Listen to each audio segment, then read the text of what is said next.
Hola, ¿cómo están? Muy buenas tardes, bienvenidos a Pausa de los 2 minutos. Pues bueno, hoy este lunes 4 de mayo ha sido un día difícil tanto para la NFL México como para los Dolphins, que somos de corazón. Primero que nada, los Dolphins, bueno, pues el fallecimiento de Don Shula. Ahorita vamos a platicar ya de su carrera, de su vida, de todo lo que él ha representado, no solo para los Dolphins, sino para otras franquicias, para el sistema de competencia, para la misma liga, para el Salón de la Fama. O sea, es una de las personalidades más altas que hemos tenido en la historia de la NFL. Pero rapidísimo, vámonos con las noticias. Desde ayer por la noche se da a conocer que no va a haber partidos internacionales de la NFL, por lo tanto no va a haber juego en México, en el Estadio Azteca este año tampoco. Debido al coronavirus, a la pandemia del coronavirus, la NFL prefiere quedarse en Estados Unidos y quizá tenga mucho sentido esta decisión por parte del equipo de la liga de la NFL. Recordamos hace 2 años no tuvimos el Rams Chiefs por culpa del pasto del Estadio Azteca. El año pasado sí hubo un partido y fue bastante bueno con los Chiefs contra los Chargers. Hace 3 y 4 años, perdón, tuvimos a los Raiders, primero contra los Texans en el 16 y en el 17 contra los Patriots. En fin, tampoco va a haber juegos en Londres, así de que pues, la NFL se va a quedar en Estados Unidos durante esta temporada 2020. Pues bueno, la noticia triste y me dijeron que si estaba de luto, no, me puse la de los Dolphins, pero es negra, pero no lo pensé, pero sí, la verdad duele bastante que se haya muerto ya Don Shula. Digo, 90 años muy bien vividos, los 90 años mejor vividos en el deporte, en el fútbol americano, pues en una vida. Don Shula fue un personaje más allá de ser coach de los Dolphins, no fue nada más el que hizo a Dan Marino, el que hizo a Bob Greasy, el que coachó a Johnny Unitas, el que tuvo la temporada perfecta, sí, todo eso fue parte de... Pero Don Shula trascendió más allá, ahorita vamos a hablar ya de sus datos históricos, de sus estadísticas y de lo que logró y lo que no logró. Pero bueno, un hombre totalmente entregado a este deporte, un hombre que yo lo podría definir en una sola palabra. Y no es ni respeto, ni clase, nada de eso, es integridad. Don Shula lo que siempre mostró fue integridad y eso es lo que a mí personalmente me hizo seguir a los Miami Dolphins porque pues es una persona que lo que decía lo hacía y lo cumplía y si no seguía trabajando sobre eso. Coherente en lo que y lo que hacía. Sin duda alguna vimos varias veces que a veces la competencia o los sistemas o el reglamento que no le favorecía a él personalmente como coach, pero lo asimilaba y lo aceptaba. ¿Por qué? Porque él había ayudado, era parte esencial del comité de competencia de la NFL, precisamente para pues que hubiera una competencia más sana en este deporte, ¿no? Él ayudó a que el deporte creciera de ser un deporte de contacto físico de los años 60 y principios de los 70, netamente físico, a que se abrieran, cambió los hash marks, ayudó junto con George Young, quien después fuera gerente general de los Gigantes, y ahí con 2, 3 personas más, era la personalidad número uno en la comisión o comité de competencia del NFL, muy respetado por toda la gente, muy respetado por Pete Rozelle, muy respetado por Paul Tagliabue. Ya no le tocó tanto a Roger Goodell, aunque Roger Goodell, pues él trabajaba en la NFL y precisamente trabajó mucho con Don Shula en algunos momentos. Sin duda alguna, una persona muy completa, muy íntegra. Tuve la oportunidad de platicar con él un par de ocasiones y verlo algunas más. Nunca se me olvidará cuando fue designado al Salón de la Fama en enero del 97. Fue en Nueva Orleans, previo al Super Bowl 31.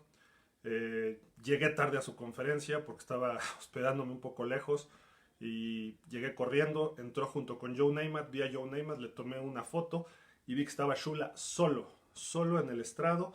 Me acerqué corriendo con él, le tomé una foto, le pedí malamente un autógrafo, me lo dio gustosamente, le hice 2, 3 preguntas, pues yo tendría 23, 24 años y era una cosa, un nervio total absoluto. Él con una sonrisa rebosante, era el momento de la culminación de su carrera, entrar al Salón de la Fama, el ser nombrado al Salón de la Fama. Es el único, o de los que a mí me ha tocado, y es el más reciente miembro del Salón de la Fama que no cumplió sus 5 años de elegibilidad. Él entró a los 2 años de haberse retirado. A diferencia de todos que tienen que esperarse sus 5 años, ni Dan Marino, ni Bill Walsh, ni Tom Landry, nadie. Solamente Don Shula es el único que yo he visto que a los 2 años de retirarse lo nombraron al Salón de la Fama. No terminó muy bien que digamos, la gente ya quería su salida y pues lo presionaron mucho, pero bueno, ese momento de Don Shula fueron 2 preguntas rápidas porque ya se iba y le dije que iba de México y él estaba muy agradecido con todos los Dolphins de México, que no sabía que los Dolphins eran tan importantes en México y más en esos momentos, que Dan Marino, que él era una personalidad muy reconocida, que sus partidos los veíamos casi cada domingo junto con Pittsburgh, Dallas y los Raiders, eh, sobre todo en los años 80 y finales de los 70. También obviamente pues él dijo que le gustaría venir a México, pero ya no podía ser como coach. Y luego recuerdo que por ahí del 90 y... ¿qué fue? Por ahí del 97, un poquito después de que vinieron los Dolphins a jugar el American Bowl, tuve contacto con la organización de los Dolphins, me pasaron el contacto del representante de Don Shula, queríamos traerlo a México para dar unas pláticas y conferencias, estuvimos muy cerca de lograrlo, la verdad, y el que se negó fue él, fue Don Shula, y no porque no querer, sino porque él dijo que tenía que autorizarlo la NFL. El señor era de sistema, el señor era tradicional, ya el representante estaba aceptando, teníamos patrocinadores, teníamos el evento hecho, él iba a venir a México a dar pláticas con empresarios, obviamente clínicas de coacheo, y obviamente algunas presentaciones en medios, ya estaba todo armado realmente y él fue el que dijo, nada más que la NFL lo autorice y que sea un evento auspiciado por la NFL. Y la NFL en ese momento no quiso auspiciarlo y pues nos quedamos con las ganas de traer a Don Shula cuando él era ya un vicepresidente de los Dolphins. En fin, esas fueron las 2 cuestiones más cercanas que yo tuve con Don Shula. Lo vi varias veces, tanto en Super Bowls, sobre todo cuando entregaba su premio, el Don Shula Award, que era es el premio al mejor coach de high school que entrega la NFL cada año. Él, pues recuerdo que por ahí hasta el 50, Super Bowl 50, quizá el 49 todavía fue a entregarlo personalmente, después ya su salud empezó a deteriorar, pero 2, 3 veces y era muy difícil entrevistarlo, pero pues por lo menos saludarlo, felicidades coach, bla bla bla y vámonos, ¿no? Pero esas 2 veces se me quedarán grabadas y además su presencia, ¿no? Y tantas anécdotas que cuando trabajé para los Dolphins que me comentaron muchos reporteros que cubrían a los Dolphins en Estados Unidos fueron fenomenales. Una de ellas, creo que incluso la comenta Larry Sonka en un America's Game, de esta serie de videos de los Dolphins del 72 o el 73, uno de estos, que dice precisamente Larry Sonka que viajaron a Oakland para enfrentarse a los Raiders. Curiosamente, uno de los equipos que tuvieron marca, de los pocos que tuvieron marca ganadora sobre Don Shula, llegan al vestidor y iban a entrenar en el estadio, en el Coliseo, que entonces era nuevo, y se meten al vestidor, pero resulta que el vestidor era el mismo de los Raiders. Y llega Larry Sonka y se encuentra un plan de juego de los Raiders para el partido contra los Dolphins. Va y se lo entrega al asistente Monte Clark, que después fue coach de los Leones de Detroit, y dice, pues vamos a entregárselo a Don Shula, a ver qué hacemos con él. Y Don Shula, literal, lo que comentan es que Don Shula, y me lo comentaba un reportero, Greg Cote, que estuvo, siempre ha seguido a los del Miami Herald, que estuvo muy cerca de los Dolphins mucho tiempo, y también Edwin Pope.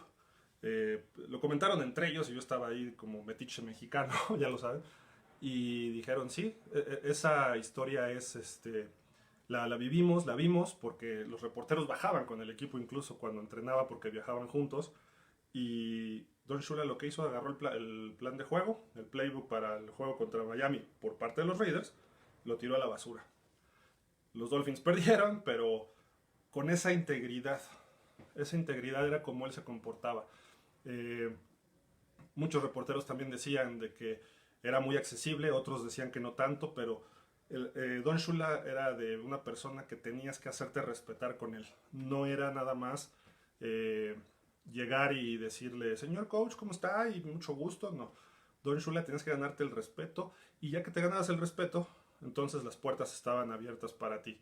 Eh, Repito, a mí no me tocó cubrir su carrera como coach, pero justamente cuando yo empecé a cubrir el fútbol americano era cuando él ya estaba en sus últimos años, ¿no? Entonces todavía no tuve la oportunidad de estar allá cubriendo un partido de Shula, y eso siempre se quedará ahí en el tintero, ¿no? Para mi carrera como periodista y como fan de los Dolphins.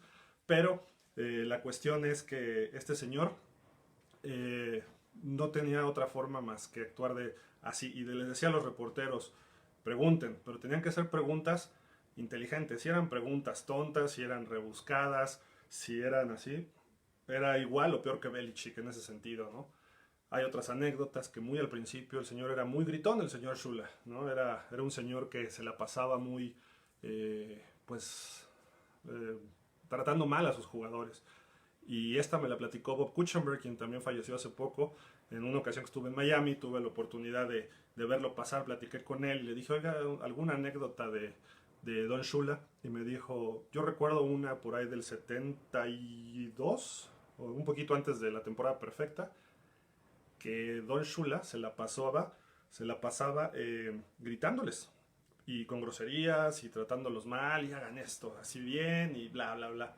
Hasta que dice, pues tuve que gritarle yo también. Dije, si quieren respeto, respétenos. Y a partir de ahí, consideró a Kuchenberg de otra forma, era muy jovencito en esas épocas, y Kuchenberg se volvió pues prácticamente una de las leyendas del fútbol americano en Miami, uno de los jugadores más rudos y entregados por parte para los Dolphins, al igual que Larry Csonka, quizás son los de los que más. Eh, ¿A quién más tuve por ahí la oportunidad? Obviamente con Dan Marino, que dos, tres veces, pues, dos veces que lo pude entrevistar. Siempre le pregunté qué opinaba de Don Shula y dijo, lo veo como un padre, no lo veo como un coach. Prácticamente es mi segundo padre, él me enseñó muchas cosas y no solo en el campo, y no solo de fútbol, sino también más allá, ¿no? Entonces, ese tipo de cuestiones no se comparan, y con nadie, digo, con nadie. Chuck Noll no era así, Bill Walsh tenía buena relación con sus jugadores, pero no era así. Tom Landry, obviamente, él siempre se distanciaba de sus jugadores. Eh, el señor Belichick, pues obviamente no va a ser así, y integridad es lo que no se le da. Vince Lombardi no era así, también él ponía una limitante, sí formaba bien, pero tenía una limitante y él era el rey y no había más. Don Shula podía ser el rey, pero podía bajarse y convivir con las personas como quizá Paul Brown en sus épocas. Personalmente, eh, yo tengo cinco personalidades, si valga la redundancia, cinco personalidades que han trascendido en la NFL. El primero fue Jim Thorpe, el segundo fue George Halas, el tercero fue Paul Brown, el cuarto fue Vince Lombardi y el quinto y último fue Don Shula. Y de esos cinco hay dos que divido los primeros 50 años y los segundos 50 años de la NFL como han marcado. Los primeros 50 es George Halas, los segundos 50 es Don Shula. Ellos han trascendido más allá de dueños, más allá de equipos, más allá de jugadores, más allá de quien sea. Ellos fueron jugadores, George Halas fue un poco mejor jugador que Don Shula, pero ellos trascendieron más allá de lo que era la NFL. Más allá que un comisionado, más allá que cualquier dueño, más allá que la figura que me digan. Me pueden hablar de Jim Brown, me pueden hablar de mismo Jim Thorpe, él tuvo tres versiones, ¿no? Pero bueno, me pueden hablar de Y.A. Tittle, de Johnny Unitas, de Montana, de Brady. Más allá de todos ellos, creo que dos personas fundamentales en la estructura del NFL, en la historia, es George Halas y Don Shula. Aquí hay varios comentarios, ahorita vamos a empezar a leerlos. Don Shula, ¿quién fue Don Shula? Nació en el 30, 4 de enero de 1930, y vivió 90 años y 4 meses exactos, o muere hoy por la mañana.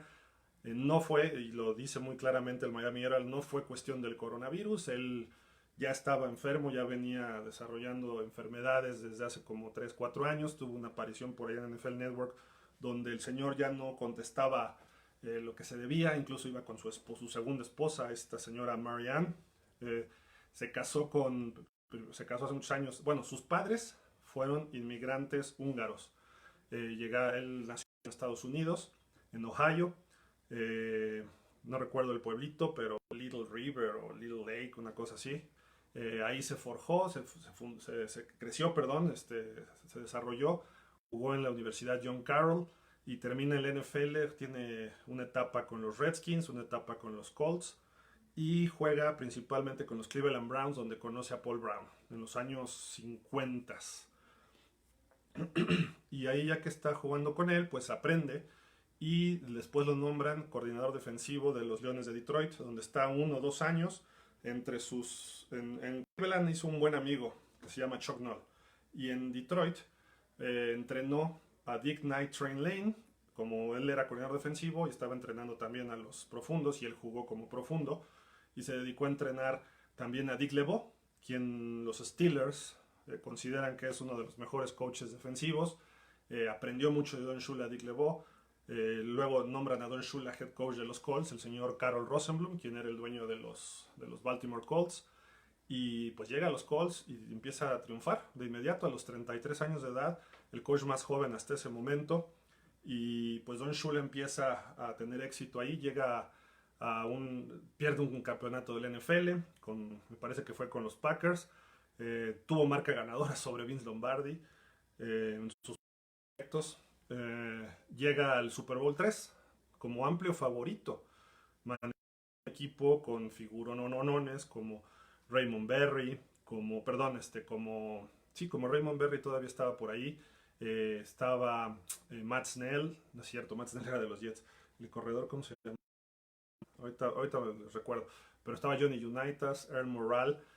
Y este equipo llegó como favorito sobre los Jets, y los Jets les ganan, es la campanada de la historia, ¿no? Lo único bueno que han hecho los Jets en su historia fue ganar el Super Bowl 3, y pues ahí le tocó a Don Shula perder. Y a partir de ahí dicen que Carroll Rosenblum como que no le agradó mucho a Don Shula, porque pues no era posible que perdieran siendo del NFL, de la vieja NFL, que perdieran con un equipo de la AFL, que eso era pues una vergüenza prácticamente. Los Packers de Lombardi habían logrado 2 campeonatos previamente, que no podía ser, ¿no? Entonces, la cuestión fue que el señor Shula, pues empieza a tener ahí unas fricciones con Carroll Rosenblum, y uno de sus asistentes se llama Chuck Noll, quien después fue quien fue en los Steelers, ¿no?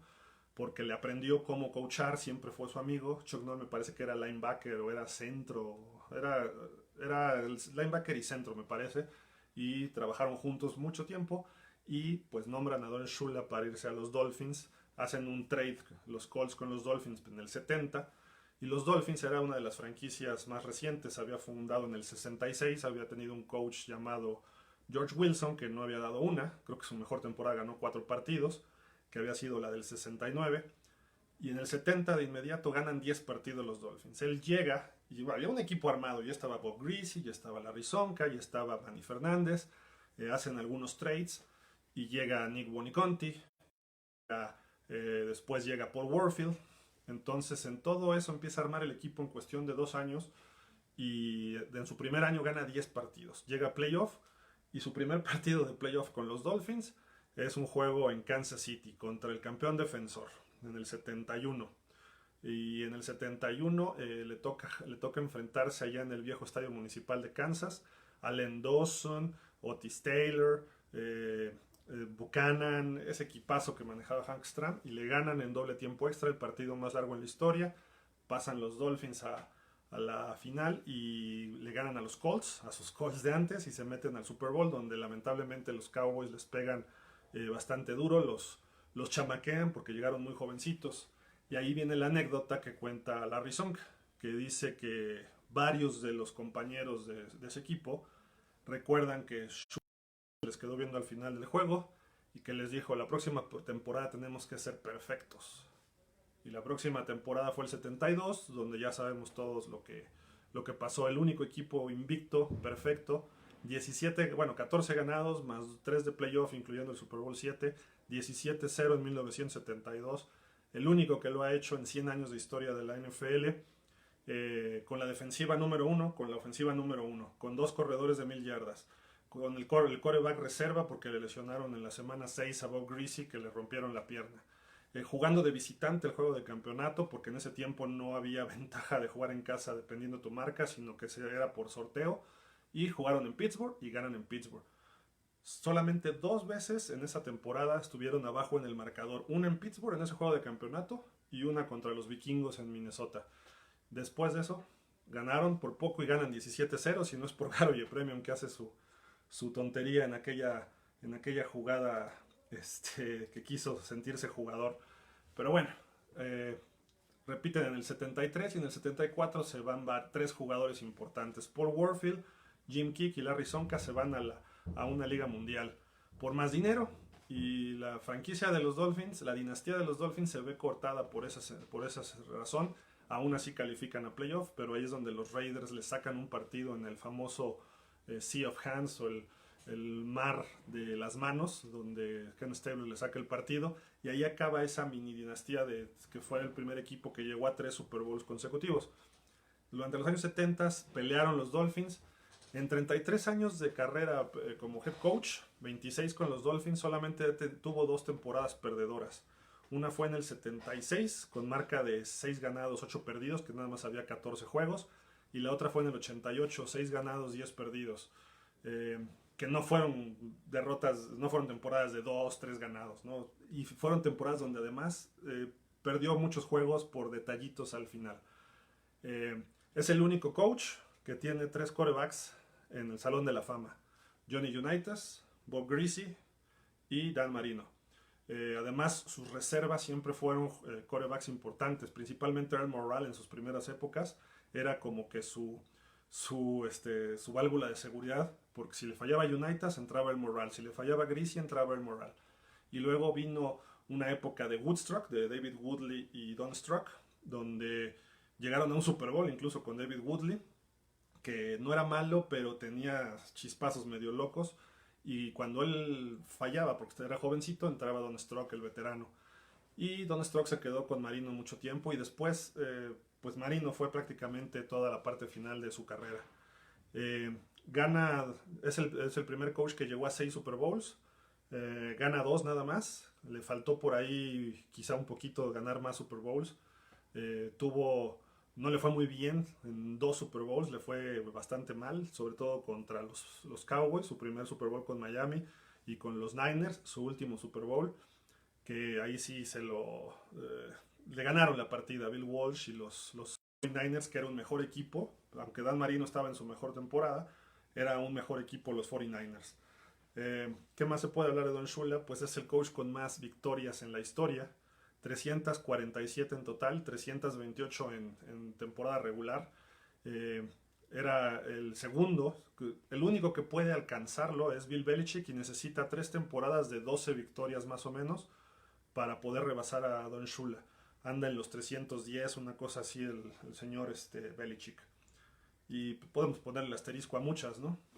Algo que por ahí comentan mucho de Don Shula también, es que una vez que tú rompías las reglas, que tú no querías beneficiar a la NFL, al juego, al deporte, a la esencia misma, obviamente perdías su respeto. Y él se expresó en el 2007 de forma irrespetuosa, por así decirlo, de los Patriotas. Él fue el que bautizó a los Patriotas como Cheatriots, ¿no? Y dijo que Bill Belichick, cuando se enteraron del Spygate o del Cameragate. Entonces, a partir de ahí, Bill Belichick, quien sí lo respetaba, Don Shula le perdió todo el respeto posible a este señor, y dijo que deberían ponerle un asterisco a esa temporada de los Pats. Además que los Gigantes le hicieron el favor, ¿no?, de dejarlos como el único equipo invicto perfecto, ¿no?, en la historia. En fin, creo que hay bastantes cosas que mencionar. Pues Don Shula hizo, por ahí hay una frase que decía Von Phillips, quien fuera coach de los Houston Oilers en los años finales de los 70s y principios de los 80s. Decía: Don Shula es tan bueno que él puede ganarte con sus jugadores a ti y a tus jugadores. y luego pueden cambiar de jugadores y con tus jugadores te gana a ti y a sus jugadores. O sea, es ese tipo de gran coach que era, ¿no? Y eh, no hizo grandes coaches, eh, no tuvo así como le llaman, un árbol de grandes coaches detrás de él. ¿Por qué? Porque pues en esas épocas no se usaba tanto, ¿no? Quizá el único era Paul Brown, que tres coaches importantes salieron de su, de su grupo de asistentes, entre ellos, y no asistentes, exjugadores, como Shula y como Chuck Noll, y sí uno asistente que era Bill Walsh. Entonces, por ahí se puede decir que Shula no tuvo así un gran asistente. Eh, el señor, y así lo han considerado muchos, un un señor que decía, lo definían tres Fs: la fe, la familia y el fútbol americano. Esas eran las tres Fs de Don Shula, le llamaban. Y decían, y no sabemos exactamente, y decía, primero es la familia, luego la fe y luego el fútbol americano, pero decían, no estamos tan seguros porque primero iba el fútbol americano para Don Shula. Cuando llega a los Dolphins eran un equipo fodongos, no entrenaban, querían tomar agua cada rato, se la vivían en la playa, y eso dicho por los exjugadores y por mucha gente, ¿no? Entonces él cuando llega, ve eso, y de inmediato les dice, aquí vamos a ser un equipo campeón, no venimos a vacilar, y entonces mete dos veces al día, entrenamientos, two a days que le llamaban, dos veces al día. Y a partir de ahí, pues el, el equipo empezó a responder de otra forma. Y un día a alguien se le ocurrió decir, oiga coach, vamos a hacer un receso para tomar agua. Y a partir de ese día el training camp se volvió tres entrenamientos al día y en pleno sol, con la humedad en Miami, imagínense en julio, agosto. No había reglamentación como ahora de que nada más deben ser tantas horas y nada más debe ser así. Los tenía totalmente agotados, pero respondieron en la temporada, y cuando empezaron a ver los resultados entendieron lo que quería hacer Don Shula, y además siendo un coach tendría 38, 37, 38 años, él se ponía a correr con los jugadores y él se ponía a interactuar con ellos, y estaba de alguna forma siempre pues directamente con todos sus muchachos. ¿Qué pasa? Que pues el equipo empieza a ganar. Y no nada más empieza a ganar, sino que el equipo se vuelve ganador. Y Don Shula empieza a ganar presencia.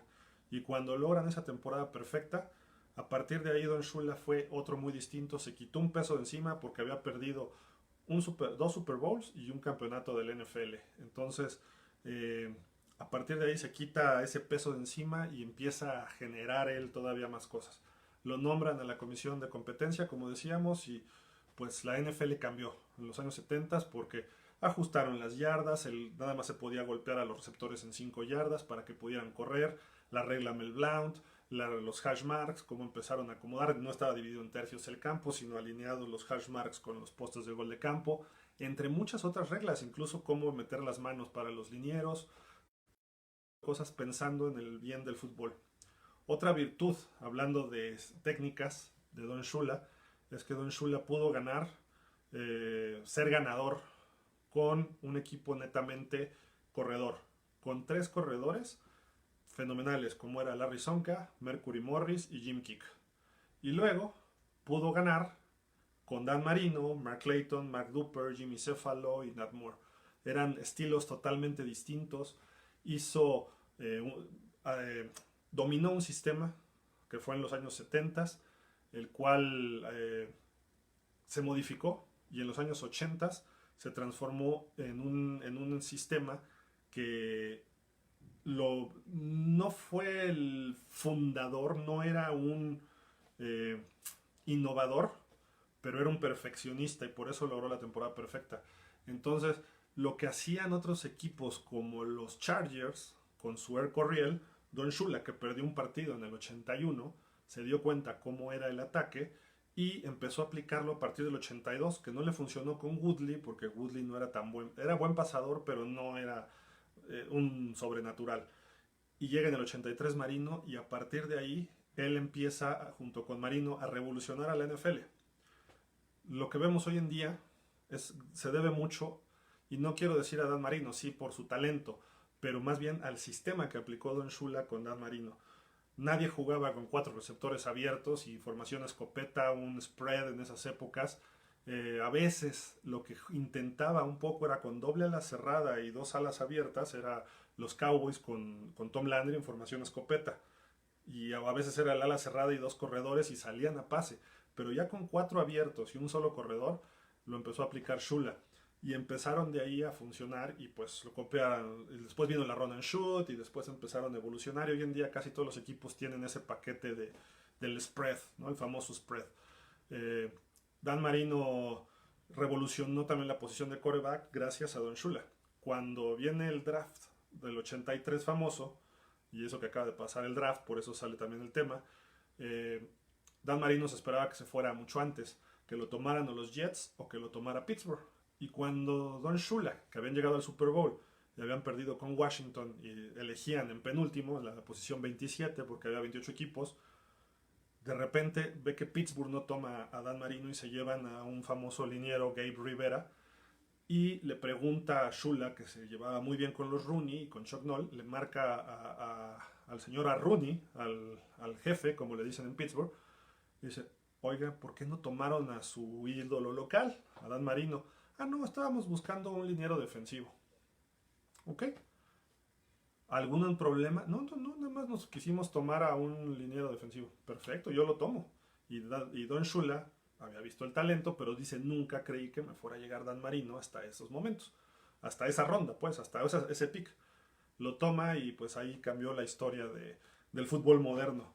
En fin, creo que hay muchas cosas que se pueden decir. Vamos a tratar de leer aquí los comentarios de todo el mundo. Den un segundito. Voy a leer primero aquí los de pausa y también voy a leer los que están en los Dolphins. Tristes, pero es para que la vida siga, no tú ni yo, que la vida siga. Jaime Sabines, claro. Carajo, el mejor entrenador de la historia, Juan Carlos Becerra. Y qué orgullo que lograste estar con él. Las anécdotas de Nolly Phillips acerca de Shula no tienen desperdicio. Sí, no, totalmente.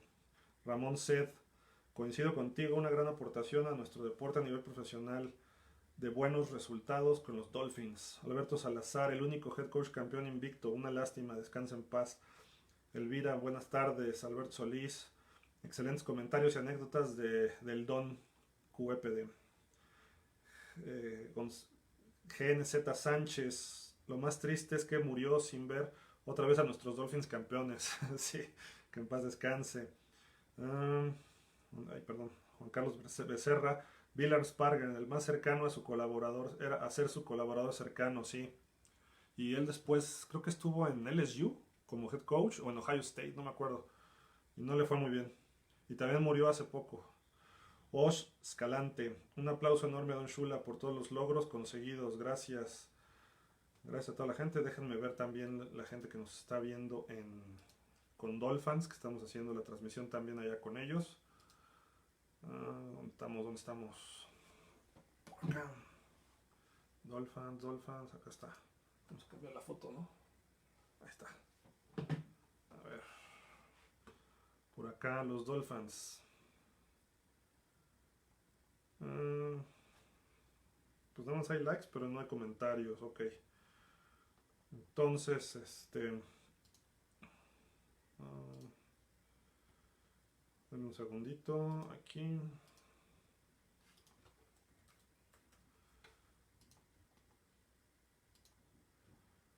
Ok.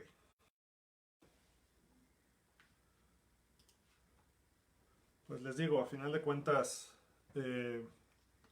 habrá mucha gente que diga que no, pero ha sido el mejor y no se ve por dónde alguien lo pueda rebasar. Quizá en los próximos años Bill Belichick tenga más estadísticas. Puede ser, si no se retira el señor pronto, que yo creo que ya se va a retirar, acabando esta temporada probablemente, no le va a alcanzar para rebasar a Don Shula. Salvo que se quede 3, 4 años, a lo mejor sí, porque además no va a ganar lo mismo que ganaba con Brady. Quizá gane 10 juegos y se va a tardar un poquito más, pero lo puede hacer en unas 4 temporadas. Pero bueno, el asunto es que Don Shula se retiró en el 95 y desde que se retiró en el 95 sigue siendo el líder en victorias. Que Chuck Noll, Bill Walsh y ahora Bill Belichick tengan más anillos de Super Bowl, pues sí, sí los tienen. Eh, Lástima porque le faltó siempre a Shula tener equipos más completos. Y eso que muchos jugadores estelares en sus momentos, tanto en los 70s como en los 80s y parte de los 90s que le tocó, querían jugar para él. Pero también él era muy fiel a su gente. Lo que pasa es que Don Shula no tenía precisamente los jugadores más talentosos de la liga. Pero si ustedes vean nada más lo que pasaba con los jugadores de Don Shula en otros equipos. O jugadores que tenían talento pero eran regulares o malos en otros equipos, llegaban a Miami y crecían. Como Irving Fryer, por ejemplo, que en sus últimos años tuvo sus mejores temporadas en Miami que todo lo que tuvo en los Patriotas. Otros jugadores como Mark Clayton, que en Miami fue brillante, se fue a Green Bay y ya no pudo hacer mucho, o nada, de hecho casi nada. Entonces ese tipo de cuestiones no eran tan... lo que pasa es que Shula sacaba lo mejor de cada jugador. Shula no tenía a un equipo de estrellas como era en su momento Dallas, como era en su momento los Niners. No había tope salarial y contrataba a uno a quien quería. El dueño más rico era el que contrataba a los mejores jugadores. Entonces Dallas podía tener 3 trofeos Heisman, podía tener 3 primeras rondas globales en su equipo, ofensiva, defensiva, estrellas por todos lados, y San Francisco después igual. Pero y aparte Joe Robbie era medio codo, entonces no aflojaba mucho el dinero para tener esas contrataciones. Lo que hacía Don Shula es que podía tener un jugador como eh, Kimbo Camper y lo convertía en un líder de capturas del equipo. No era el líder de la liga, pero sí tenía, no le competía a Gastin o a Cleco, que eran los líderes en esos momentos, o a Lyle Alzado, pero Kimbo Camper estaba en los 10 primeros de la liga. Tenía un jugador muy versátil como AJ Dewey en la defensiva, que podía ser de tackle izquierdo, de ala defensiva o de linebacker externo, podía cubrir pase, podía cargar, era bueno contra la carrera, en fin, era muy, muy versátil. Podía tener un jugador muy versátil en la ofensiva como Jim Jensen, que le decían el Mil Usos, le pusieron aquí en México, porque era quarterback, era receptor, era de equipos especiales, bloqueaba, tacleaba, hacía de todo. Podía tener grandes equipos especiales como pateadores. Pues Garoye Premium fue bueno, pero falló en el Super Bowl, ¿no? Pero él fue campeón. Luego tuvo a Uwe Von Shaman, luego tuvo a Fuad Base, a Pete Stoyanovich, buenos pateadores. Él forjó a Mike Westhoff, que ha sido de los mejores coaches de equipos especiales que se han visto en los últimos años. Mejor que John Harbaugh y muchos otros, ¿no? Porque son de los mejorcitos. Y Harbaugh era regular, lo que pasa es que Harbaugh ha sido muy buen head coach. Decían que cuando se iba Shula, probablemente Mike Westhoff merecía ser el head coach. Además que parecía el papá de Dan Marino, porque se le parecía, pero ya en grande, ¿no? Pero sus equipos especiales, acuérdense de el papá de Ted Ginn, que regresaba a patadas en los años 70. También Carl Monroe, estaba por ahí, después ya en las épocas Tommy Vigorito y Fulton Walker, que hasta en un Super Bowl tuvo una devolución de 98 yardas para touchdown. Y este tipo de jugadores siempre Shula eran jugadores buenos a secas y les sacaba mucho jugo. A veces jugadores de cuarta, quinta o sexta ronda le funcionaban bien a Shula. Bueno, no a veces, constantemente. Eh, y antes había 13 rondas del draft también, hay que señalarlo. Jugadores como Nat Moore, jugadores como Tony Nathan venía de una buena escuela como Alabama, pero funcionó siempre en un esquema corredor todavía con Andra Franklin, en un esquema pasador con Dan Marino.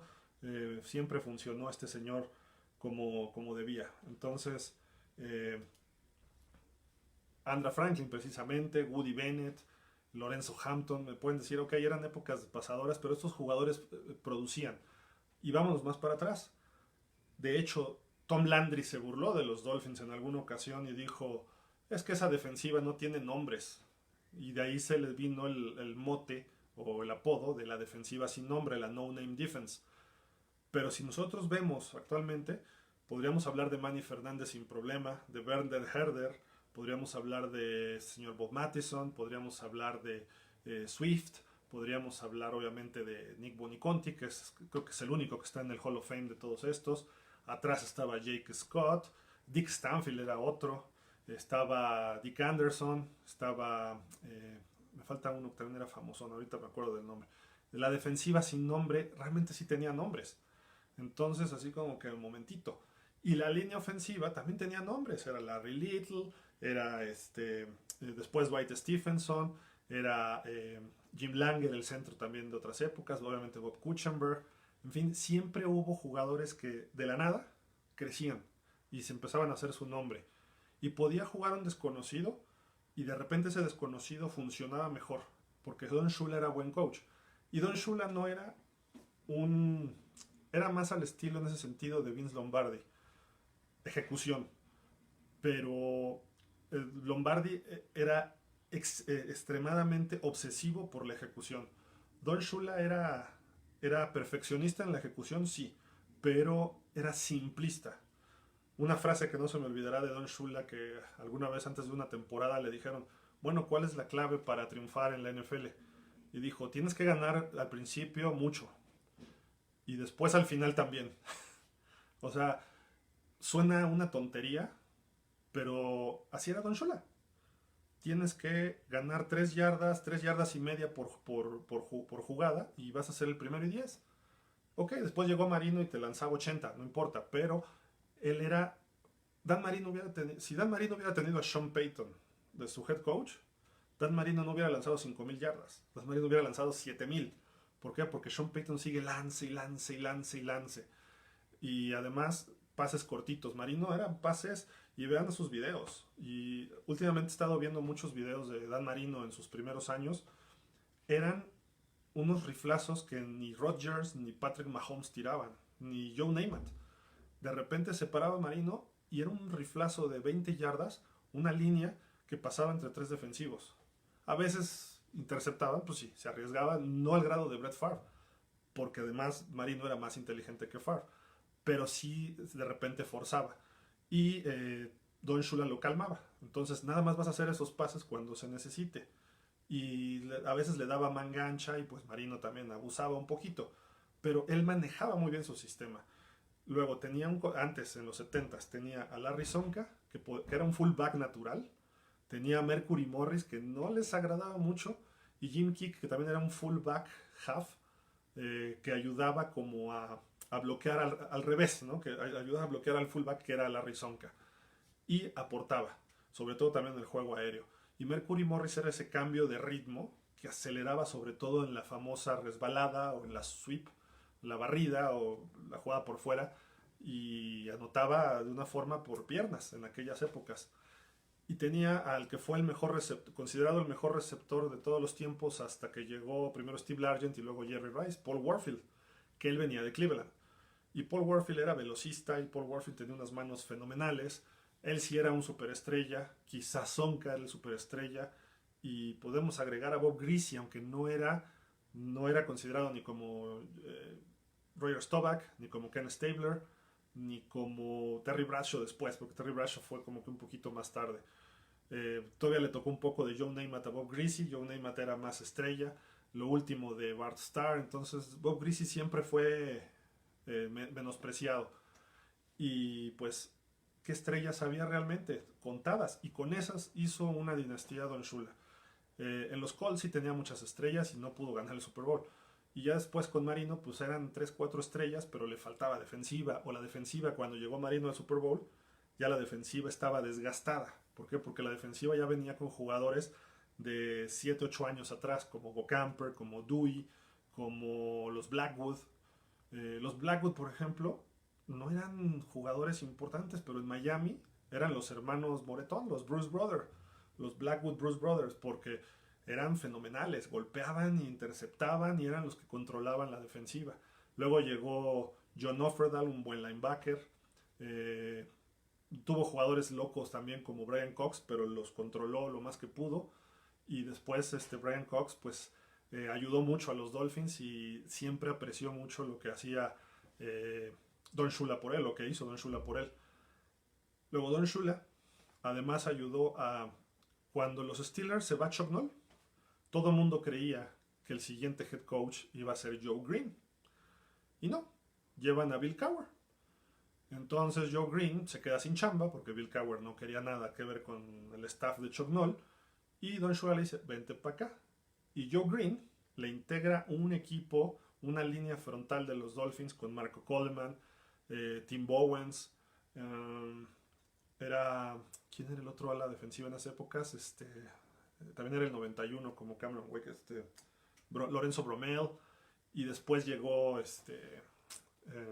Trace Armstrong, pero creo que ya fue eso más al final todavía, el último año de Shula.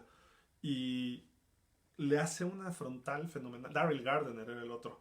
Y le hace una frontal de las mejores. Y le hereda a Jimmy Johnson y por ahí logra tener la defensiva número 1, después agregando a Jason Taylor y a Zach Thomas. Entonces, pero le deja eso armado y Tim Bowens era un tackle fenomenal. Pero a lo que voy es, otros equipos no querían, a ver, vente para acá, le dice a Joe Green, porque reconocía a Shula con el respeto, se ganaban el respeto después de los años los rivales. Y además había siempre era un respeto especial entre los Dolphins y los Steelers y también con Tom Landry. Cuando acababan los partidos no llegaban y se saludaban de mano. Con Chuck Noll sí, porque eran más amigos. Pero con Tom Landry nada más le agarraba el sombrerito y Shula lo saludaba de lejos. Con Von Phillips había más, y hablo de Von Phillips porque los petroleros eran buenos en esas épocas. Y los Raiders de Oakland, con John Madden había buena relación, con Tom Flores le ganó casi todas a Don Shula, pero también había respeto, entonces era distinto, ¿no? Te tenías que ganar el respeto con Don Shula. Bill Walsh, Joe Gibbs, ya en las otras épocas también era bastante importante, ¿no? Pero bueno, ahí está mi definición. Repito, no hay otra palabra, ni ganador, ni estadísticas, ni campeón, ni líder. Integridad. Don Shula es la persona más íntegra que puede existir. Don Shula hubiera sido un padre, un padrecito, y hubiera sido una persona importante. Hubiera sido un militar, hubiera sido una persona importante. Hubiera sido político, hubiera sido una persona importante. ¿Por qué? Por su forma de ser, por su formación, por sus valores, por su compromiso con el trabajo, su ética. Todo eso era Don Shula, nada más. Integridad. O sea, todo eso que incluye lo que es ser íntegro. Y además, pues no siempre ganó, pero siempre estuvo presente en ese sentido. Luego, ¿cómo formaba? Formaba ya la gente Don Shula. ¿Cómo la formaba? Pues principalmente con sus hijos, su familia. Ahorita les voy a platicar rápido de su familia. Él tuvo, aquí está, sus dos hijos que, bueno, el más grande, David Shula, llegó a ser head coach en la NFL de los Bengals, pero los dos, hay una historia de su familia también que sus hijos empezaron a practicar fútbol americano para estar más cerca del papá. Y Dorothy, su primera esposa, decía que pues ella iba a los partidos. En un libro biográfico de Don Shula habla precisamente que la esposa era la que iba a los partidos y siempre le preguntaban ¿por qué no viene Don Shula, el papá de los muchachos, ¿no? Decía, pues es que está con los Dolphins. Y pues ella aprendió del fútbol americano también para estar con los hijos. Pero los hijos pues no veían al papá. Entonces los hijos iban en el verano a convivir con el papá y con los Dolphins, allá en el campo de St. Thomas University. No era donde están ahora en Davie, ¿no? O donde van a estar ahora en el estadio. Era la Universidad de St. Thomas, que estaba más por Miami Lakes, por donde terminó viviendo Don Shula y donde estaba su hotel. Pero bueno, ahí ahí entrenaban y ahí llegaban los hijos y estaban con él todo el día durante el verano, aprendiendo. Entonces le pasaba la carpeta o la tabla y le decía, a ver, apunta las jugadas. Y Dave Shula, chavito, hay muchas imágenes del 72 que le preguntan, en el 71 y en el 72 le preguntan a Dave Shula, que tenía 15 años, una cosa así, ¿y qué tienen que hacer los Dolphins? Y pues el otro, pues lo mismo, tienen que ejecutar, y apuntaba cosas, y estaba ahí cerca del papá y de los coaches. Luego él fue receptor abierto en la Universidad de Dartmouth, donde actualmente es el head coach, y creo que sí llegó al NFL, lo reclutaron a la NFL, pero no le fue bien. en los Colts y lo cortaron. Estuvo un año y lo cortaron. Y después empezó de coach de receptores de los Dolphins y trabajó directamente con Dan Marino, Mark Clayton, Mark Duper, Céfalo, Nat Moore, ese grupo de los Dolphins, y empezó a desarrollarse. Y a finales de los 80s viene un nombramiento especial para ser el head coach de los Bengals. Le fue muy mal, le fue muy mal con los Bengals, perdió los dos Shula Bowls y terminó pues dedicándose después a los negocios del papá, concretamente en el Don Shula's Hotel y restaurante. De los 10 restaurantes más importantes de Estados Unidos, las mejores carnes, tenía uno me parece que en Nueva York y el de Miami que está en su hotel en Miami Lakes, eh, de los mejores restaurantes en Estados Unidos durante muchos años, y se asociaron con unas personas y lo manejaba Dave Shula y después ya nada más era el nombre, etcétera, pero y Dave Shula ahora es el head coach de Dartmouth. Y el caso de Mike Shula quarterback, zurdito, él estuvo en la Universidad de Alabama, lo draftea a Tampa Bay, no le va bien tampoco, y después regresa a coachar con los Dolphins, coach de alas cerradas, etcétera. Luego fue a Chicago, terminan, su mejor nombramiento fue head coach de Alabama, donde no le va bien, no le va bien, pero nombran después a Nick Saban y empezó la era de Nick Saban, el traidor de Nick Saban en Miami, que llegó a Alabama, y Mike Shula se va a la NFL nuevamente y está con las Panteras de Carolina y llegan al Super Bowl contra los Broncos de Denver, él siendo el coordinador ofensivo. Hizo de Cam Newton el MVP de la NFL y no ganaron, pero pasa después a los Gigantes, donde fue el coordinador ofensivo el año pasado, hasta el año pasado, creo que fue 2 años, y lo hace pues bien. Ahorita no sé en dónde paró Mike Shula, pero bueno. Y tiene además 2 hijas. Ahorita les digo, ¿dónde está? Por acá está. Que las hijas obviamente no se dedicaron al fútbol americano. Pero bueno, todos ellos fueron hijos de Dorothy, de su primera esposa, quien fallece en el 91 por cáncer de mama. Y después conoce a una señora Marianne, que era medio de dinero, empresaria, y le ayuda a Don Shula a hacer algunos negocios ya en su etapa final como head coach. Cuando se retira está con ella y ella lo acompaña, sobre todo a los eventos oficiales del NFL. Y la verdad lo cuida bien a Don Shula y los hijos la aprecian bastante, esta señora Marianne, que ya llevaba 3 matrimonios, etcétera, ¿no? Pero también tenía su dinero. Y hasta la fecha seguía casado con ella. Déjenme ver, por acá está. Reconocimientos, bueno, pues reconocimientos que el más importante, y creo que creo que vivió lo suficiente para verlo. El equipo de los 100 años, ser uno de los 10 head coaches nombrados a ese equipo. Y yo creo que si armamos un staff de esos coaches, el head coach debería ser Don Shula. No hay otra opción. El head coach Don Shula, quizá coordinador defensivo Bill Belichick, coordinador ofensivo a lo mejor George Halas o Vince Lombardi, una cosa así, y los demás allá acomodan, o Bill Walsh, ya, sería cosa ya de gustos. Pero el head coach sería Don Shula. Problema. Digo, y a lo mejor muchos van a decir que no, pero pues será porque le van a otro equipo, no sé, pero hay que analizarlo fríamente. Fue 4 veces coach del año, 64, 67, 68 y 72. El hombre del año para Sports Illustrated en el 93.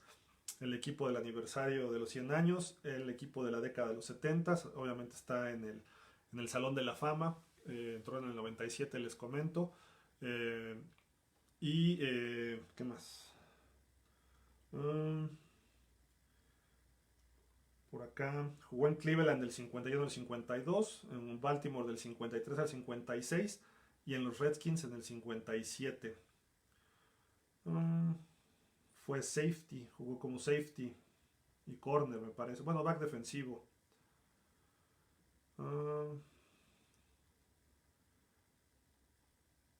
Pues otro de los honores que creo que es el único head coach, no sé, ustedes me dirán si no. Muchos head coaches tienen pues cerca del estadio tienen una calle, la Vince Lombardi o la Mike Holmgren me parece en Green Bay, eh, Lombardi Street, cosas así. Don Shula no, Don Shula tiene un freeway, que es una avenida grande, el Don Shula Expressway se llama, que atraviesa de lado a lado a Miami, que va de las playas hacia el aeropuerto, en esas zonas, ¿no? Más o menos. ¿Por qué? Pues por lo que representó para la sociedad o la comunidad del sur de la Florida. Ahí en el sur de la Florida, Don Shula, pues, no es una persona más. Él es prácticamente, pueden pasar mayors o alcaldes, y pueden pasar también hay muchos, pueden pasar muchos políticos, pero Don Shula seguirá siendo Don Shula y la gente lo reconoce, incluso los jovencitos. Lamentablemente para Miami, desde que se fue Shula, el equipo empezó a decaer. Jimmy Johnson intentó, hizo cosas buenas, pero se fue por la puerta trasera con un 62-7 horrible, que a partir de ahí Miami, desde ese 62-7 no se ha levantado. Último juego de Marino, último juego de Jimmy Johnson. También hubo diferencias de Jimmy Johnson con Don Shula por las actitudes de Jimmy Johnson hacia el equipo. Eh, entonces ese tipo de... Don Shula no quería ni a Johnson ni a Saban y ahora pues a los demás sí los ha aceptado. Adam Gase incluso, a Brian Flores el año pasado estuvo conviviendo con él y obviamente no hubo más razones para buscarse más allá, ¿no? Pero en cuestión de este tipo de relación de Don Shula con Miami, pues yo lo compararía como son los Bush en Houston, una cosa así. Aunque Dan Marino ayuda mucho en Miami, pero o sea, el George Bush Airport en Houston, quizá podrían ponerle en un momento determinado el aeropuerto, quizá el de Opaloca, que es muy cerca de donde vivía Don Shula, que es para aviones más chicos, a lo mejor ahí le podrían poner el Don Shula Airport algún día, no sé. Y de sus hijos, quizá Mike Shula cuando contratan, déjenme ver, los Dolphins contrataron creo que es Sparano, o antes de Sparano, a Cam Cameron. Se habló de que Mike Shula podía ser el head coach de los Dolphins, y creo que ese ha sido un error siempre de los Dolphins, no darle una oportunidad a Mike Shula. A lo mejor Shula podría en Miami cambiar un poco la está haciéndolo bien ahorita con Brian Flores, pero creo que podría irle mejor en ese sentido ahí eh, con Mike Shula, el pequeñito de los Shula. Entonces, vamos a ver. Don Shula, uno de los más grandes, dice Eduardo Rodríguez. GNZ Sánchez, sí, Trace Armstrong llega cuando la temporada del 93-94, cuando tenía en el roster casi 20 jugadores de primera ronda, pero muchos eran agentes libres. Era el plan B de la agencia libre, si te acuerdas. Y entonces llegaba Irving Fryer, y llegaba Mark Ingram, y llegaba de la defensiva, ¿quién estaba? Louis Oliver Jarvis Williams. Estaba, bueno, Offerdale sí fue propio. Tim Bowen fue propio. ¿Quién más? Ron Heller, que venía de Filadelfia, un tackle muy bueno. Richmond Webb, Kit Sims, esos linieros. Dwight Stephenson, otro jugadorazo. ¿Quién más estaba por ahí? Pharrell Edmonds. No, Kid Byers y Kid Jackson, que también venían de Filadelfia. Juan Carlos Becerra, gran programa, mi querido Gil. Gracias, Juan Carlos. Grandes anécdotas, grandes datos. Felicidades. Hace falta estos formatos para que los aficionados conozcan lo que no vivieron. Sí, la verdad sí es lo que siempre hemos buscado. Desmond Howard jugó en Miami. No. De los Packers.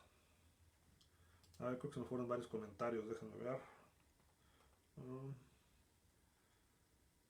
Sandra Figueroa, QEPD. Que en paz descanse. ¿Desmond Howard jugó en Miami? No. No fue Desmond Howard. Pero bueno, no importa. Las épocas de Don Shula, la verdad.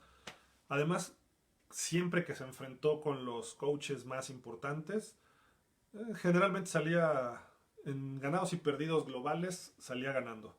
Salió con marca ganadora sobre Bill Walsh, salió con marca ganadora sobre Joe Gibbs, aunque perdió Super Bowls con ellos, igual que Tom Landry. Tom Landry le ganó el Super Bowl y otro partido y después lo barrió Shula. Con Chuck Noll creo que le ganó por uno Shula. Con Madden y con Flores no pudo de los Raiders, ahí sí. Con Parcells se enfrentó 2 veces, me parece, nada más, y no pudo. Pero a Belichick le ganó, a Lombardi le ganó, a Cowher le ganó, a Jimmy Johnson le ganó. 2 veces. Uh, ¿2 veces a Jimmy Johnson? Sí, 2 veces a Jimmy Johnson. ¿Quién más? A Von Phillips le ganó, que no era tan importante, pero a George Allen le ganó. A Paul Brown creo que se enfrentó 1 o 2 veces y le ganó. Cuando era coach de los Bengals en playoff, le ganó Shula. No sé si jugaron cuando estaba en Cleveland Paul Brown, o se enfrentaron, mejor dicho, como coaches. Irving Fryer de esa época de Patriotas, sí. Víctor Medio, saludos, saludos Vic, ¿cómo estás? Saludos hasta Yucatán. Tú estás más cerca de Miami que nosotros. Saludos, saludos, espero que estén bien toda la familia por allá, cuidándose del coronavirus. ¿Quién más? Así. ¿Recuerdan? Era Bill Sparger, también estaba... Había otro coordinador defensivo que era importante. Bueno, aquí por ejemplo, aquí está el libro de los 50 años de los Dolphins. Acá está otro, editado por el Sun Sentinel. Por el Miami Herald. Sí, de Miami Herald, y este era el oficial de los Dolphins. Creo que aquí viene una... Bueno, la primera jugada en la historia de los Dolphins fue una devolución de patada de kickoff hasta touchdown. Fenomenal contra los Raiders, su primer partido en el 66. Después perdieron, pero bueno. Así que más podemos recordar. Don Shula nada más fue cargado en hombros 2 veces. Después del Super Bowl 7, que lo carga Boniconti, pero Boniconti dice que él no fue. Dice, yo no voy a cargar el trasero de un viejo ahí, coach, que no sé qué, vacilando. Y cuando logró el récord de George Halas en un partido en Filadelfia. Bueno, aquí está ¿cómo le dicen? El prólogo por Don Shula de este libro. Dice aquí, esto fue hace, ¿qué fue? En el 95, no, 2000, perdón, 2015. Dice, es difícil creer que los Dolphins tengan 50 años. Mientras veo para atrás de los años, me siento honrado de haber sido parte de esta franquicia especial durante la mayor parte de ese tiempo. De tantas formas, los años se han ido tan rápido desde que yo llegué al sur de la Florida en 1970 y tenía mucho trabajo por hacer. Eso nada más es así como la introducción. Acá están. Déjenme ver, porque por acá viene... Bueno, los dueños con los que trabajó Carol Rosenblum de los Colts, luego fue Joe Robbie y terminó con Wayne Huizenga, o Huizenga como le decimos nosotros, quien fue el que prácticamente, pues, ¿cómo decir? Un tipo sin carácter que se dejó llevar por lo que decían los medios y la gente y la presión, y forzó la salida de Don Shula. Don Shula pudo haber coachado hasta el 99-2000 con Dan Marino, hasta que se retiró Marino. Pudo haber seguido sin problema. El señor tenía todavía cuerda, pero Huizenga se sintió presionado y dijo, ya, hasta aquí, vámonos. Después. Eso fue en el 95. Joe Auer fue el primero que devolvió esa patada hasta touchdown, que es esta foto, por ejemplo. El primer juego, ahí Shula todavía no estaba. Déjenme ver por acá donde llega Shula. Este es cuando llega Shula a los Dolphins con Joe Robbie.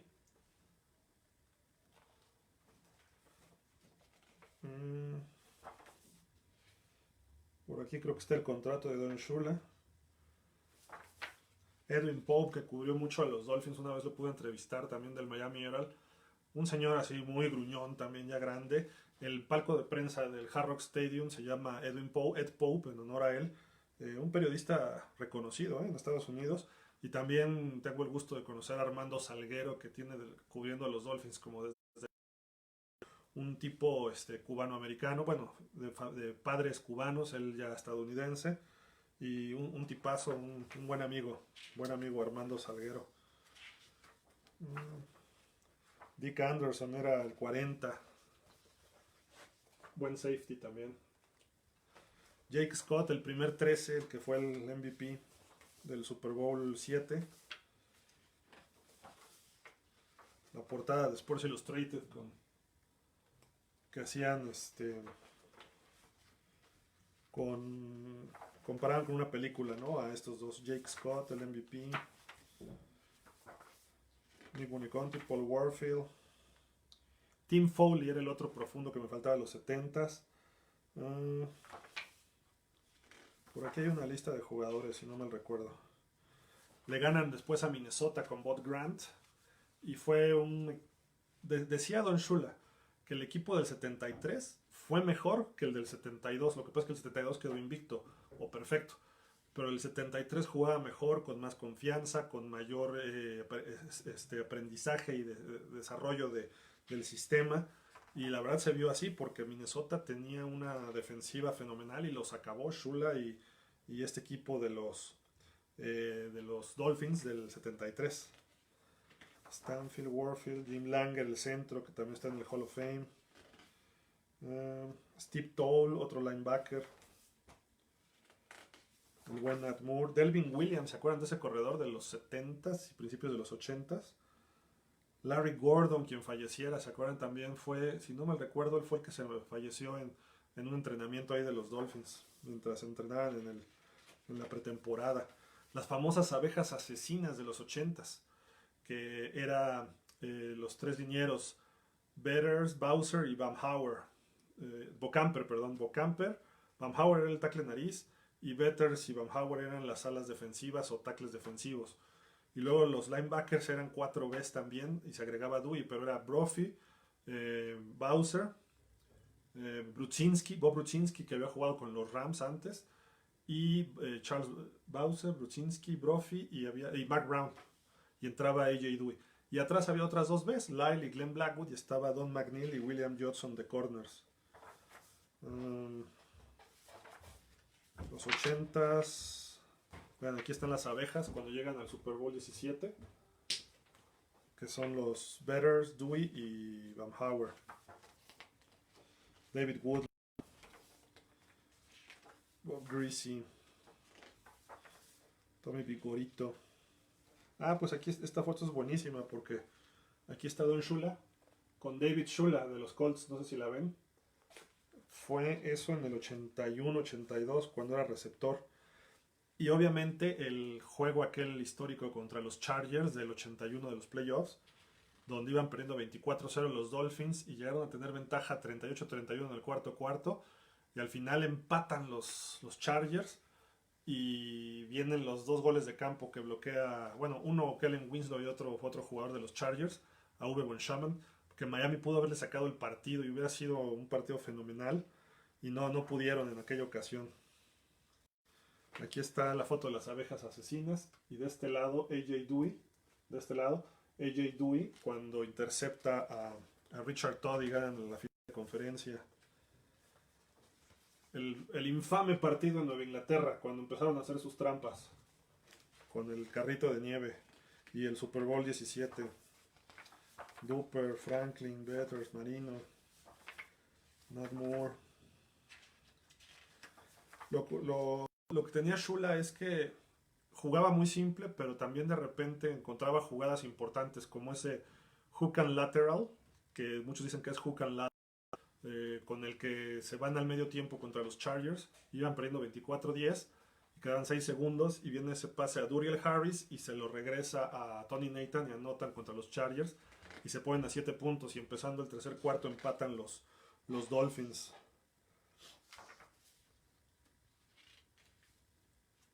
Luego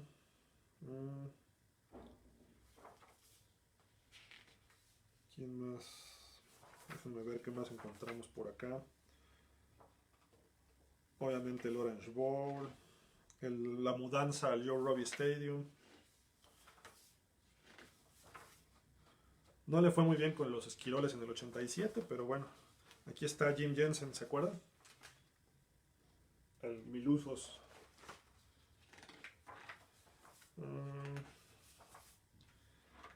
Y en los 90 se empezaron a caer todos los récords de y de Marino. El draft del 90, Richmond Webb y Kid Sims. El lado izquierdo que cubrió a Marino, nada más 7 capturas tuvieron en una temporada. Louis Oliver después también fue reclutado por Don Shula. Y empezaron los American Bowls, no vinieron a México porque todavía no... Sí le tocaron en el 94, sí, fue el primer American Bowl en México, pero después fue hasta el 96 en Monterrey. Y los Dolphins vinieron ya con Jimmy Johnson después. Pero tuvo marca perfecta en American Bowls. Viajó a Londres, donde le ganó a los 49ers. Viajó a Berlín, donde le ganó a los Broncos. Viajó a Tokio, donde le ganó a los Raiders. Y tenía otro American Bowl, no recuerdo. Tenía marca de 4-0. Shula. Bueno, Doug Peterson también, cuando Marino se rompe el tendón de Aquiles, hasta Doug Peterson de hecho fue el quarterback titular contra Filadelfia. Y Doug Peterson hizo a los campeones a las Águilas hace poco. Le preguntaron a Shula que qué opinaba de Doug Peterson. Y dijo, sí recuerdo, fue quarterback nuestro de alguna vez y nos ayudó a ganar partidos importantes. Pues nada más el que rompió el récord. Y Steve DeBerg también fue parte de los Dolphins en esa temporada. Aquel juego a los Cowboys en la Nevada, un Thanksgiving, ¿se acuerdan? Con la patada esa de Leon Lett. Kid Byers.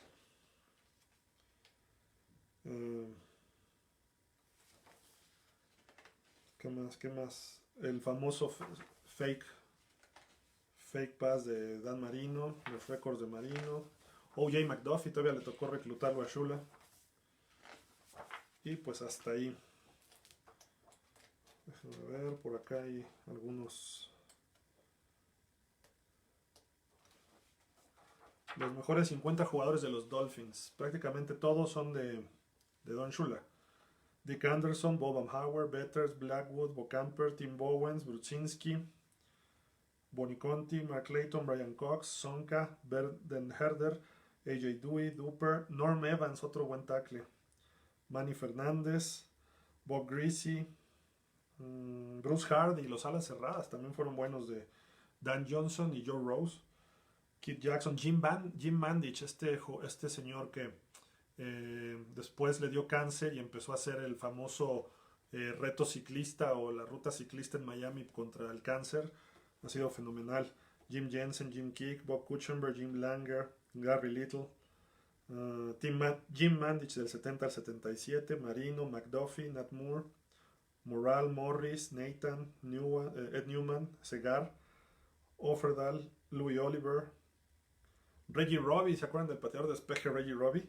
Y antes uno que se llamaba Tom Oros, Jake Scott, Kit Sims, Bill Stanfield, Dwight Stephenson, no, Patrick Surtain, no, Cameron Wade, Paul Warfield, Richmond Webb y Garo Yepremian.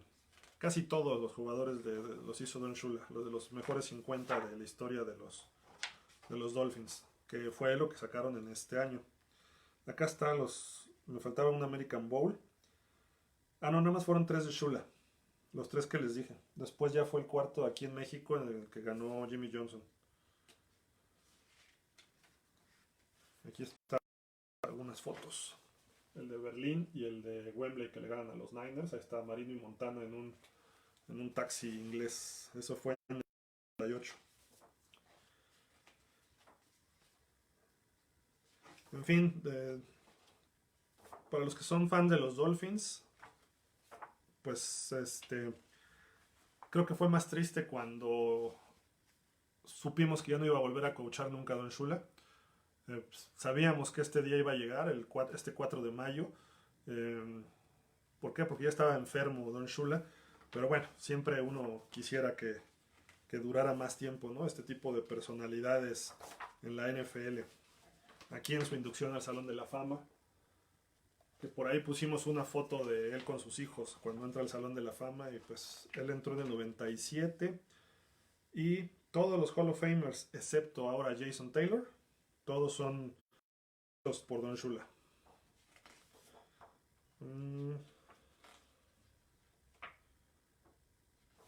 Déjame ver. Está en el anillo de honor. No sé si siga todavía la primera estatua que estaba fuera del estadio del Joe Robbie de Don Shula, pero ya pusieron otra donde lo están cargando después del Super Bowl 7. Y aquí están pues el nuevo dueño y varios exjugadores que están con la de Joe Robbie. el fundador de los Dolphins. De aquí, pues ya murió Bonnie Conti, ya murió Kuchenberg, ya murió. ¿Quién más? Earl Morrall murió hace poco también, lamentablemente. Es que esos jugadores, y Shula tenía 90, sus jugadores tendrán 70. Y además varios jugadores estaban afectados, como Bonnie Conti, estaban afectados por el CTE o el CTE, que es el encefalopatía traumática crónica, ¿sí? Algo así es. Y pues esto en su vida ya de grandes, pues les afectó bastante. En fin, pues mucho que platicar. Todo bien, muchas gracias. Igualmente un fuerte abrazo para ti y tu familia, dice Víctor. Juan Carlos Becerra. Así es, 73, el mejor equipo. Aplastaron a los vikingos, que era un extraordinario equipo.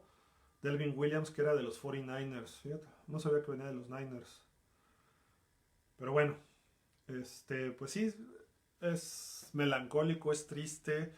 Pero vienen nuevas épocas para los Dolphins. Me dirijo a los Dolphins aquí. Vienen buenos momentos. Ya el equipo se está armando. No sabemos hasta dónde va a llegar. Están bien coachados. Quizá tengan al mejor coach desde Don Shula, en Brian Flores. Esperemos que se mantenga ese ritmo. Esperemos que este señor pueda tener o demostrar un poquito más de cuestiones de liderazgo, que lo mostró bastante bien en su primer año con los Dolphins. Vamos a ver si puede mejorar con más talento, a ver si este equipo puede ganar. Y hay promesa, hay una estructura, está bien organizado el equipo. Marino como asesor del dueño y asesorando un poco en fútbol americano.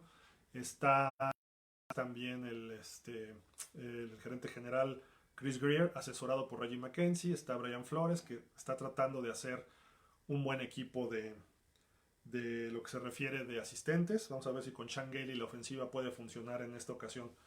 Amigos, pues nada más déjenme revisar a ver si los Dolphins han comentado algo. Y nos retiramos, porque ya